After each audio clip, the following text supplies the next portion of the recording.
આજે તો તમારા પ્યાર અને સપોર્ટ થી છોડાઈ લીધું નવું home theatre. Good morning Gokuldham.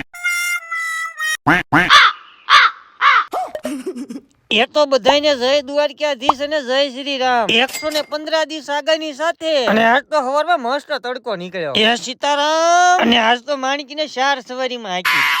એ તારી મને ધીમી આય.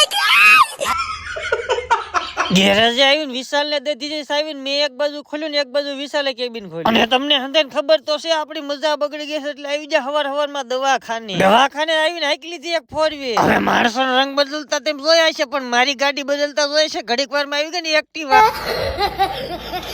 હવે આપણી ભલે મજા બગડી ગઈ પણ ભાઈબંધનું સોડાનું કરી જ નાખવાનું. બધા હરામી હો બેટા. હવે આ નકલી સોડા થોડું રડે. એટલે તું માવો ખાસ? હા મને બહુ ભાવે. અને પછી આવી જા બપોરે ફટાકડાના સ્ટોલે બપોરા કરવા. અને વારા ફરતી વારા આવી જા 3 ફોલોવર મુલાકાતે. અને દિવાળી ઉપર તો એટલી મંદી આવી ગઈ 4 જણાની એક ગાડી ધોવી પડી.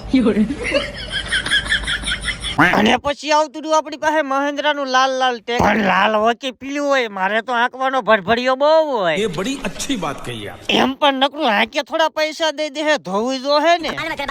હજે તો હું ગામમાં હાલતો થયો ને કાં તો આવી જા ફોલોવર મને કે લાઈક કરો ને ફોલો કરો. એ તો હું એમ કેતો તો કે આ હોમ થિયેટર આપણે નથી લીધું આ પાડોશી મૂકી જશે કારણ કે ના હાલે છે ધૂળઝાળ એટલે આપણે નથી લીધું. પછી તો હાલના 8:30 મોટભાઈ ધોતા હતા એક ગાડી અને મેં કરી નાખી દીવાબત્તી. એ તો હું એમ કેતો તો ફોલો નો કરે ગાયકા ફોલો કરી લ્યો. મળવી છે કાલના નેક્સ્ટ પાર્ટમાં. જય માતાજી.